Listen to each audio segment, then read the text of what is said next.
Welcome to the GCN Snow. Welcome to the GCN show. This week we're asking why cycling is faster now than it's ever been. We've got a few ideas, none of them are actually about the fact that we've retired. We've also got news of a cyclist who's clocked up 500,000 kilometres, a helmet with a self-powered light, and an update on the Banksy which turned a crap old bike into art. Indeed, how to sell your sad garage bike for a six-figure sum.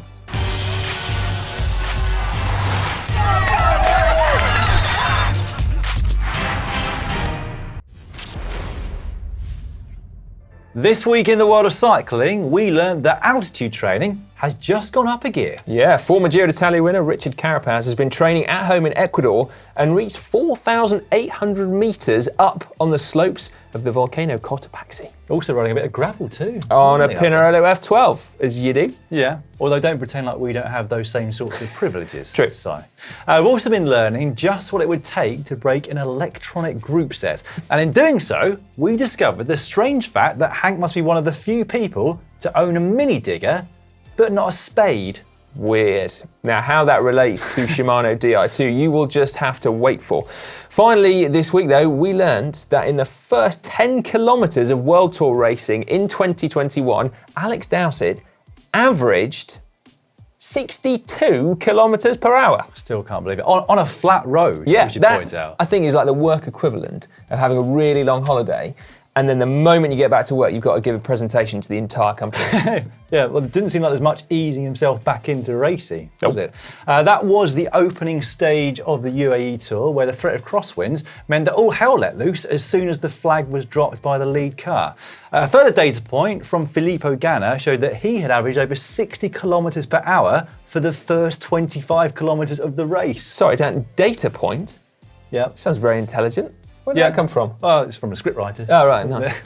Anyway, it meant that he and the group that Ganna was in covered 25 kilometres in under 25 minutes, which really is absolutely bonkers, isn't it? So that's over 37 miles per hour in old money. And he backed that up with another data point, Si, and a win in the following day's individual time trial in which he averaged 56 kilometres per hour. Many people believe that he will become the first human being to ride the 4K individual pursuit this year in under 4 minutes. Wow. I thought with my newfound form, Dan, I might give it a go as well. Yeah. Well, I think, Si, that the 5-minute 4 kilometre individual pursuit barrier was probably broken back in 1935 or something. Yeah, fair enough. Anyway, any of you who have ever ridden a bike will know just how fast these speeds are, even on a descent. So the question is, how is it even possible? Well, here are 4 reasons why we think cycling is faster now than it has ever been. It might actually be 5 reasons. Yeah, we haven't decided yet. No. The first one is the most obvious, I think, but also one that a lot of you find quite boring. Yes. It's aerodynamics and equipment. And there's a ridiculous amount of time and money spent on making sure that bikes, equipment and riders are as slippery through the air as they possibly can be within the rules. Yeah, so you only have to take one look at a photo from a bike race from 20 years ago and compare it to a picture from a present day race. The jerseys are different, the helmets, the frames, the wheels, the handlebars. I mean, every single piece of equipment has been analysed and tinkered with to the nth degree. So it's a simple fact. It is easier to ride now at 60k an hour than it was 20 years ago. No doubt about that. There's no doubt also that it's had a large impact on overall speeds in the races that we watch. As have positions on the bike, in fact. I don't just mean the continual improvement in time trial position. So 20 years ago, you wouldn't have caught Lance Armstrong descending down a mountain whilst pedalling on his top tube, would you? And you wouldn't have seen Jackie Duran on a long solo breakaway with his hands draped over the front of the bars. No. I bet now it's banned, you probably will see Lance descending on his top tube whilst pedalling, wouldn't you? But you won't see it in the pro peloton because when the rules officially come into place on April the 1st. But I think, Dan, it goes beyond aerodynamics and into frame stiffness and comfort and rolling resistance and drivetrain efficiency because no stone has been left unturned. And that is actually good news for all of us, isn't it? Because that trickle-down technology and information, it helps us as riders ride faster and more comfortably. The bad news is that it's made bikes more expensive. That is bad news, isn't it? Reason number 2 is knowledge, not just about aerodynamics that we've just been talking about, but also training techniques, nutrition, recovery.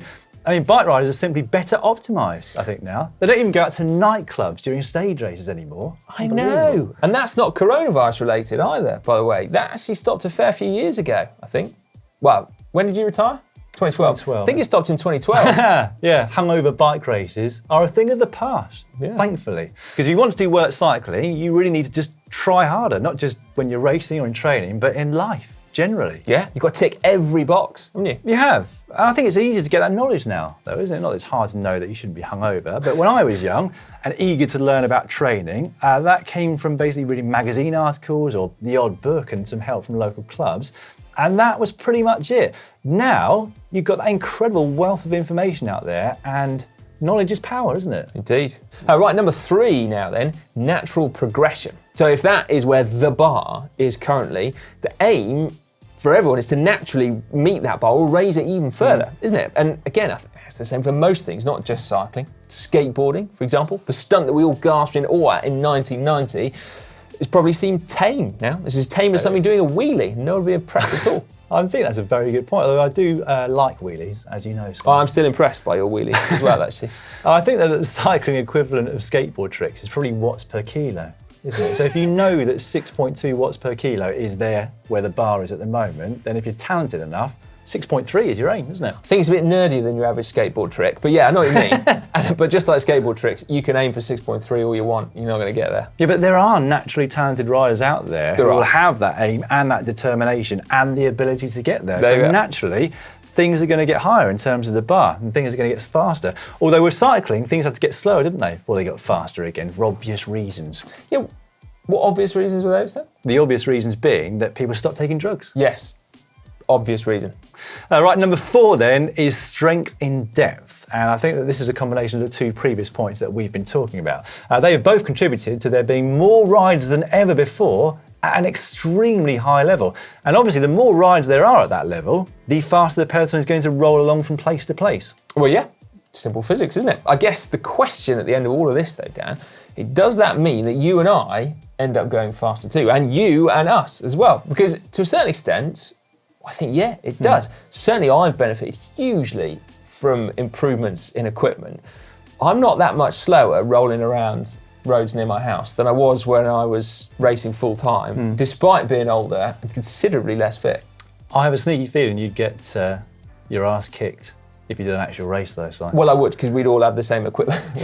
I think Strava's been a big help for all of us getting faster, hasn't it? Yeah. I mean, just because we now all have this carrot at the end of every ride that tells us how far we went and, crucially, how fast. It's so hard not to take notice of that sort of thing. Well, it is, absolutely. It's made all of cycling more competitive, even if that's competing with ourselves rather than everyone else on the KOM or QOM boards. Anyway, moving on, one rider who's hoping that new training techniques will help him to get somewhere back to the form that he was as a pro is Mr. Connor Dunn. Before we hand over to him and see how he's getting on, a quick reminder that you only have until the end of this month, so the 28th of February, to take advantage of our very special early bird GCN Plus offer, which is 50% off the regular price, of course. Yeah, remember there's only 28 days in February. So you haven't got long. We've also got some big news though. If you didn't see it on our social media, we have now got the rights to show, wait for it, Giro d'Italia, Milan San Remo, Strada Bianca, and all the other races organised by RCS. And we can show them in the USA, Canada, and Australia this year. Yeah, and in every other GCN Plus territory too, in fact, except for Latin America and New Zealand. But we really wanted to focus especially on the USA and Canada because, well, last year we know that our calendar of races wasn't quite as strong there as some other parts of the world. So this is a massive part of our effort to address that. Indeed. So you can get all of these races, plus all of our GCN Plus films, of which there will be over 100 in the first 12 months, plus the weekly World of Cycling show during the racing season for just $25 US, 20 euros or 20 quid. Leave it till after February and it'll be twice the price. Yeah. Still a bargain, to be fair. It is. But it will be twice the price. Right. Do you think we make good salesmen, Si? No, I don't think we do. Better salesmen perhaps than we were pro cyclists. Yeah. Or at least we've got something good to sell. That though might not answer my original question about whether we're good salesmen or not. Anyway, perhaps we should try and sell this with the use of a trailer. Indeed. Okay. One of the first 24 documentaries that's just landed is Ted King and Regina Legg visiting microbreweries via an epic bike ride around Vermont. I am Ted King. I love calling Vermont my home state. I'm going to combine two things that are loves of my life, bikes and beers. I think my favorite thing about Vermont is probably the landscape. We'll not only enjoy the beauty of riding here, but also sample some of the area's most popular beers along the way. We are in, quite frankly, the middle of nowhere. Welcome to our tiny little brewery. This is awesome. This is very drinkable.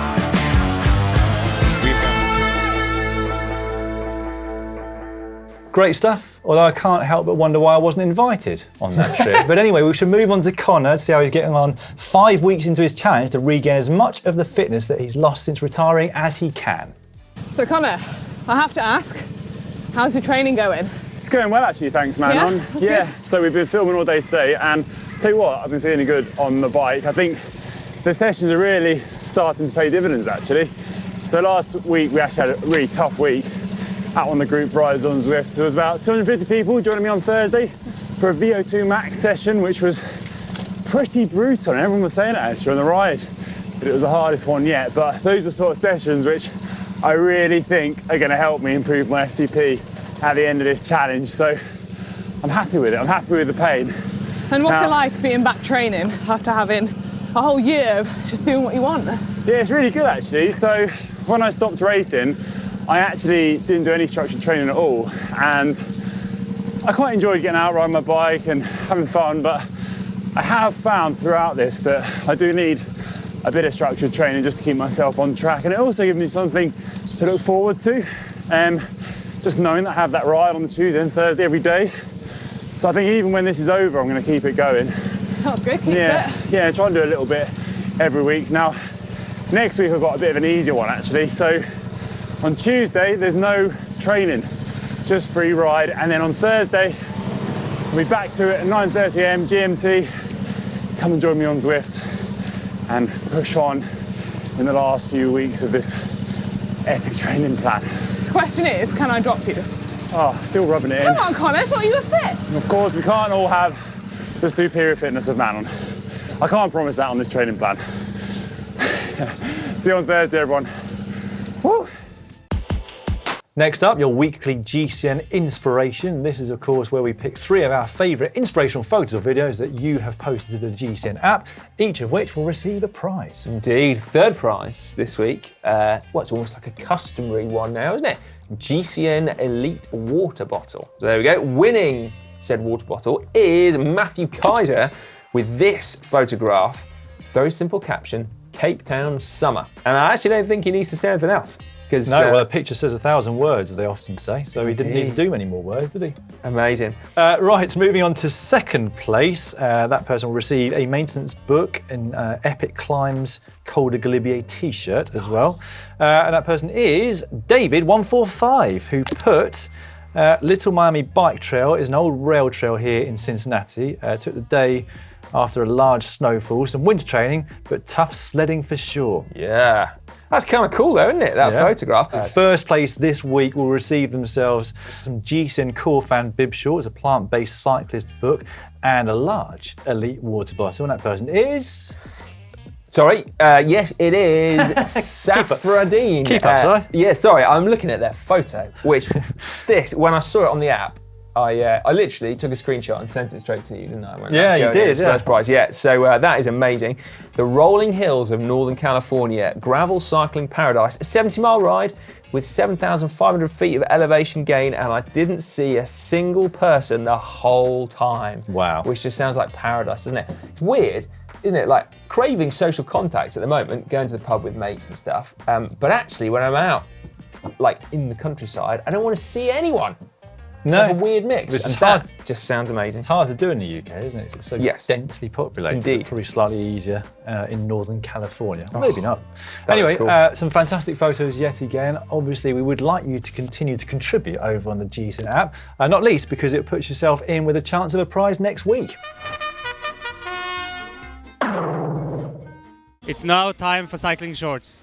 Cycling shorts now, and we will start with the incredible story of Tilmann Waldthaler, who has cycled 520,000 kilometres through 143 different countries. A journey that began all the way back in 1977. Yeah, this is an incredible story, isn't it, that we saw over on ABC Far North. So Tilmann is a German who was brought up in the Dolomites of Italy and who later moved to Australia and then took 5 years to complete his first 55,000 kilometre trip round the world, during which time he met his wife of 40 years at this point. No way.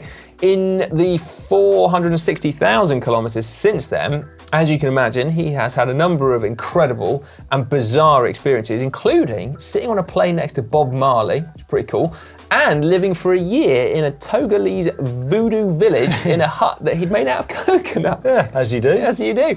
Yeah, it's a story I'd thoroughly recommend reading. So we will leave a link, in the description below. And really, it just serves as a reminder, doesn't it, of how incredible the bicycle is as an invention. It allows you to see and experience so much. Yeah, I'd love to hear more of his story. Yeah. In fact, maybe we should start to get in contact with him for a GCN Plus film in the future. Anyway, moving on. I have to say, it was great to see Theo Geoghegan-Hart not only back racing last week at the Tour des Alpes Maritimes et du Var. Catchy name. Yeah, very catchy name, that one, isn't it? It's a race where he finished second on the final stage and 10th on GC, but it was also great to see him taking the knee. In fact, apparently the first pro cyclist to publicly do so. He says on his social media post that it's a fact that cycling has a problem when it comes to diversity and inclusivity, and then went on to say that cycling hasn't done enough, and nor has he. Yeah, and I think we can all look to do more, can't we? Yeah. But Theo has made it known that he will be using his own money to sponsor a young rider to compete with his former team, Action Hagen Bermans, as well as mentoring and coaching the rider along with team manager Axel Merckx, so he's basically just putting his money where his mouth is, isn't he? He is, yeah. I think it was a really great statement to make, and putting his money where his mouth is, as you just said. Right, we've got a little bit of tech news now. POC have clearly been very busy during lockdown because there have been a few big product releases from them over the last couple of weeks. Yeah, so first up, they launched a brand new helmet, which they have called the Omni Eternal, which is the world's first self-powered cycling helmet. I'm sure you'd love to hear how this is going to work. Yeah, now what does it do with that power, I hear you ask? It has a light on the back of it, which never needs charging nor switching on or off. How cool is that? I hoped it was going to power my brain somehow, to give it some power. Anyway, that does sound like a good idea anyway. It's a light. Been perfect for idiots like you that forget Absolutely, lights. Yeah. They've also got and released a new road helmet, which they called the Ventral Light, which, unlike the previous lid, doesn't actually have a light. It's just really, really light. Indeed, yeah, it is. EF are going to be riding with those from Paris-Nice, apparently. Now, you may remember we were talking about a new Banksy artwork a few weeks back that featured an actual bike as part of the art, which then, ironically enough, got stolen. Well, now the entire artwork, bricks and all, has disappeared from the side of a house, although without any mystery. At this point, the owner of the building sold it for a six-figure sum to an art collector, who then presumably will install a replica lamppost and a trashed bike in front of it as well. It's a nice sum to make, isn't it, for a bike outside your building? Well, yeah, it is. Apparently, Banksy and his team are very upset that this artwork has been sold. I'm not surprised, but the building owner is not as upset. No, the person that's renting the building off him, probably a bit grumpy. At 5 a.m, apparently, they turned up to remove the wall. But anyway, there we go. Well, talking about being upset is a great segue. But no, serious note, unfortunately, Jeremy Powers is no longer going to be a full-time member of GCN. He's moving on to pastures new with Whoop, who are one of our partners over the last few years, of course. But you have not seen the end of Jeremy Powers on GCN Plus, because not only is he going to feature on a few GCN Plus films, he's also going to continue to be a voice on our cyclocross coverage, which just ended last weekend, actually, but will resume. Well, it's normally like August or September, isn't he? So he'll be a regular part of GCN content still. Absolutely will. Yeah, so Jeremy will be missed by all of us here, working with him day to day.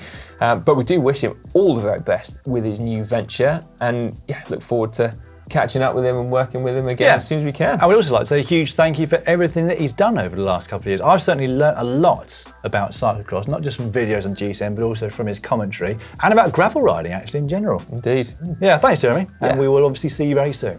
Ow! Hack/Bodge of the week now, and we're going to start one from Dunk. Dunk. Here we go. Here's Dunk's BMX, or at least a BMX that he spotted in the Adelaide Parklands.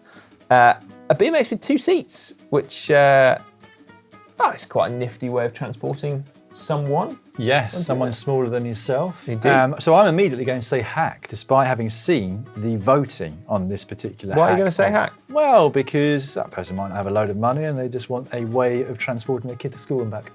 Indeed. I'm going to say, I'm going to have to say bodge, I think. Oh, yeah? Well, yeah. Well, I've gone for hack, Well, but yeah. only 24% of people have gone with hack for that Yeah. one. Somewhat understandably, but hope you understand my way of voting too. All right, well, this next one weirdly has polarised you lot on the app. This is from Olivo.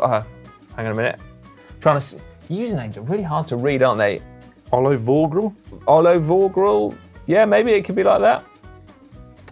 Well, let's not dwell Olovogrel? too long on the username. We could spend 10 hours on this. We'd probably still get it wrong, Si. So let's have a look at the hack or bodge. Nothing new about going aero. Obvious bodge, of course. He's even said obvious bodge within the post. Not primarily because of the 2.5+ kilograms, but because who needs aero on the trainer? There we go, then. Medieval time trial gear. Yeah, but I don't know whether it's because people don't like being told what to do, but 41% of people said that was a hack. Maybe they think it's one of those, like those virtual reality headsets. Maybe. So actually inside there's like a Zwift screen built in. Yeah. But, anyway, moving on to Tim Meadows 1, using cunningness on eBay. In light of another hack or bodge post, I felt the need to demonstrate something, using brass hooks to hang my kit and a wall-mounted bike rack on an axle stand, all cheap as chips, off eBay. I mean, am I being mean here? I'm slightly underwhelmed. Yes, you are. Or Really? Before you even said anything. Well, it's it's nice. It's lovely. I like the dead tiger on the floor as well. It's an interesting touch. No, I mean, it's cool. It's cool. I just, I don't know. It's not 3D printed, is it? Or it's a job well done, but just not well done enough for Si, who is saying bodge, presumably. I'm going hack. Yeah, I am going to say, well, it's not a bodge. I'm just there. Just overwhelmed. On the fence. Sorry, I'm 81% really of sorry, you said Tim. hack for that one, 19% going with bodge. Yeah, sorry, Tim. It's nicely done. It's nicely done. Just obviously hard to please today. Right, next up, we've got this one from Adam. Now, this is intriguing. Adam Reed 926. Use my tail light facing against the wall to light up my pain cave red while I'm on Zwift. Now, we were just chatting a moment ago. Not entirely sure why you've done this, Adam, but you've kind of got to watch out, haven't you, if there's like a red light glowing from your room.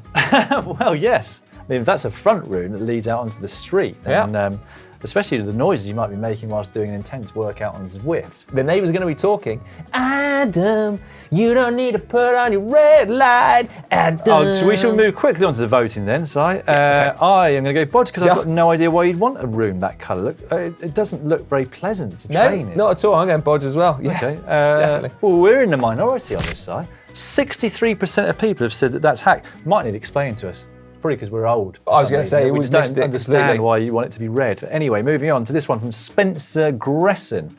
Turbo training in the apartment stairwell. Winter's not very kind in Minnesota and the USA, but neither is living in a small apartment downtown. To avoid sweating it all over my dining room table or carpet in the living room, you take it outside to a communal stairwell. To sweat in the communal area. I'm making this bit up now, but he's now sweating in the stairwell, which is a communal area, I'm guessing. To be fair, he said, since I'm on the 14th floor and no one ever uses the stairs, it's of no consequence to anyone else. I've only been walked in on twice by the same security guard who continues to apologise for interrupting my workout. I'm not surprised, because if you're making all those noises that you normally make indoor training...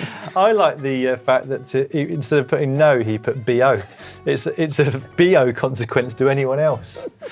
Could well be, yeah. Oh, genius. Well, I guess it's a hack then. I think it's a hack. Nobody else uses it, I'll go with hack. Absolutely, yeah. 70% of hack for that one. Nice. Well, yeah, you've basically just increased the square footage of your apartment for free, haven't you? Which is...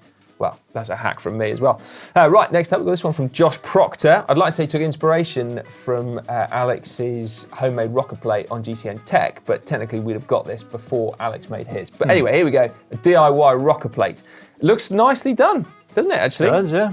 Yeah, maybe Alex took inspiration from this without telling us. Not use tennis balls, Dan. Children's inflatable balls. And understandably, 81% of other people said hack for that one as well. Finally, this week, this one from Rick Fuentes. Coat rack for gear in the pain cave. 3 old cranks, half an inch pipe, plank for shelf in tricolour natch, which also matches club kit. I think that's tricolor, isn't it? Yeah, sorry, tricolor. Or tricolore, actually, because it's Italian, of course. Yep, that looks great. I'm a big fan of that. Yeah, I like that as well, actually. Just looking to see if I recognise any of those chain sets. But that's a bit sad, isn't it? Shimano Olivia? No, I don't think it is. Anyway, it's a hack from me. I like the look of that one. Yeah, I do. I think that's really cool, actually. And we've not seen it before either. So well done. Bit of personal colouring on there as well. So anyway, 88% of you said hack for that one too. We really enjoy this part of the show each and every week, so please make sure you continue to submit your hacks and bodges to the GCN app. More up there for you to vote on ready for next week's show, but if you submit yours now, they'll be in the running for 2 weeks' time. And also, if you've got a really complicated username, could you spell it phonetically so we just know how to say it a little bit easier for us. It's time now for Caption Competition, that part of the show where you get a chance to win a coveted GCN Elite water bottle. I can't say that anymore, actually, can I? Because you could have won 2 in the Inspiration competition this week. True. It's rather taking the wind out of our sails, isn't it? But anyway, let's not worry about that. Basically, we will show you a photograph. You have to put a witty caption in the comments section down below. We'll pick a winner next week. In fact, we will start with the results, as always, from last week. Yeah, last week you and Connor gave your best caption for this photo. It was brilliant, mate. You should have heard mine. I heard it. I'm not sure it was brilliant. This is Michael Hepburn, of course, of Team Bike Exchange. We have got our winner, that person being Aaron David, who put caption, I'm no expert, but that's got to be a handlebar moustache. Nice! Very good. That's very cool. Has he actually got a handlebar moustache, Michael Hepburn, as well? Probably, yeah. It looks a bit like it. Right, there we go. Brilliant, Aaron. Well done. Get in touch, and we will send you the bottle out. Moving on to this week's photo, which comes from the UAE Tour Stage 1, which looks absolutely horrific. Doesn't it, Jeff? Here's your caption. I might have learned about echelons as a 14-year-old, but it doesn't mean I can get in the front one. Ouch, could just be another caption, really. Yeah, well, oh crap. Yeah.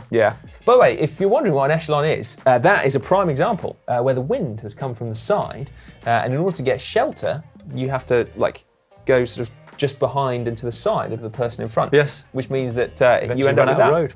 This was a concept I tried explaining to my 9-year-old Jude yesterday, and at the end I said, so do you understand? And I think he only said yes because he didn't want to hear it again, or in any other way. Anyway, back to the topic at hand. Aerodynamics, mate. If you'd like to put yourself in with an opportunity of winning a GCN Elite water bottle, leave your best caption in the comment section down below. As ever, we're going to go through a few of our favourite comments from last week before we let you know what's coming up on GCN this week. And we're going to start, or I'm going to start actually, with a whole load of comments underneath TT Bike versus Recumbent. The first one from Utai Gill. At this point, we need to question if Si is actually much fitter than we think he is. No. Well, he definitely is much fitter than I thought he was, but probably the same. Thanks, mate. Well, yeah, reluctant compliment, I think, at this point. Etienne Lindsay, next, can a Formula 1 car beat Si on his TT machine? Vincenzo de la Vega, at that stage, only Si can compete against himself. Put him into the recumbent and let's see whether he's faster. Well, there was actually an element to which, not being used to a recumbent might have been to Manon's detriment. But yeah, it was good fun doing that. Do you like a race these days? Well, I'm not surprised. There was another comment that I haven't put down here, so I can't remember who put it, asking whether Si was going to get his head through the front door of the building to record the show today. It was a bit of a squeeze, but a couple of feet from a few presenters, we got him in the end. Yeah, following your footsteps, mate. Squeeze through. Right then, underneath last week's show, Bolivar Fridgewater. That's it again, is he? Yeah, he is, yeah. I banned people from dropping a mate of mine, which I don't know what he's referring to there. And then also this one from Andrew Kirk. Got to do a little bit of blowing our own trumpet, haven't we? Thank you, Andrew. Is GCN Plus worth it? Well, today I've watched the awesome Columbia adventure with Si and Jenny, the brilliant interview Dan did with Andy Schleck, and Chris Boardman's exploration of Yorkshire. I've had my 20 quid's worth already, and that's without any of the race coverage. Best subscription service ever. Yeah, after reading that, we've cancelled your subscription now, Andrew. You got your money's worth, but you can resubscribe at the full rate in March. Only joking, of course. Meanwhile, Andrew Labatt, Team Radios, instead have an open channel that anyone could call out hazards and safety issues, cars on motorbikes in the last 3 kilometres, etc., and barricades with those feet that extend onto the racecourse. This is, of course, the subject you were talking about last week about what you would ban. I thought that was an interesting one because I think we should have open radios like Formula One where you can hear what the tactics are going to be and what the sports directors are saying to the riders. I think that would be great for viewership of the sport. It would be really good, wouldn't it?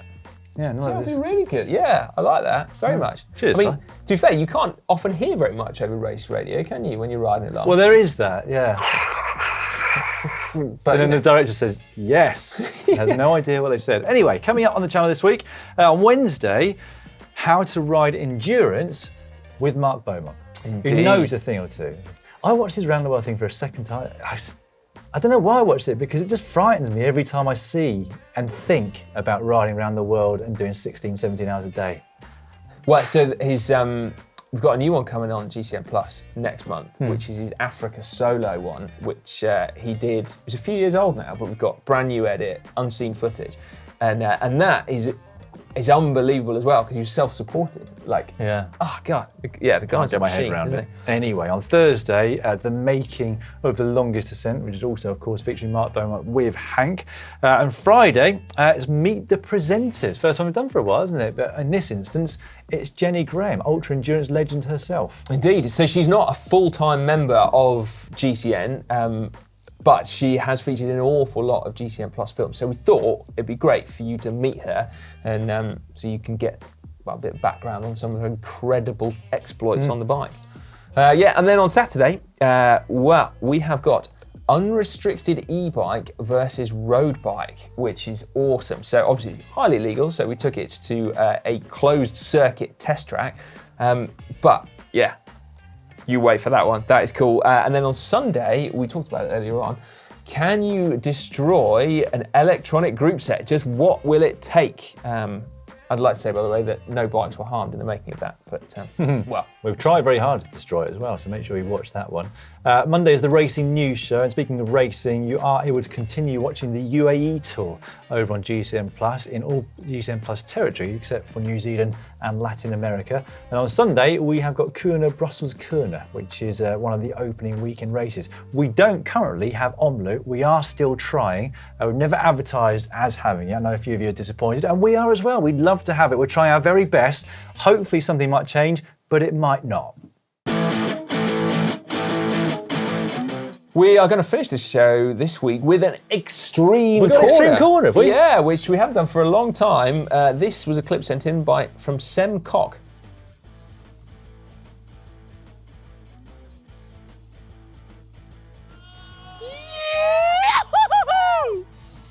That was a great trick. It was, wasn't it? Was that even narrower than normal portrait mode? Well, I don't know. It was like it was filmed through a letterbox on a camera phone. So, I mean, amazing stunt. I guess you might say next time, just change the camera angle a little bit, put the phone on the side. Well, it's probably built for TikTok or something, wasn't it? You know, it could be, actually, couldn't We're it? probably quite old hats in landscape mode. Yeah. To be honest, we just don't know it yet because we're old. Good point. Yeah. Anyway, I enjoyed it nonetheless. Yeah, fair play to you. Apparently that's a public art installation in Amsterdam, and it just so happens to be a really extreme quarter pipe. Yeah, well done. Like skateboard tricks, the bar's always getting pushed ever higher, isn't it? Right, that brings to an end this week's show. Of course, we'd love you to get involved in the comments. Do you think you're going faster than you ever have done before? And if so, why is it for you?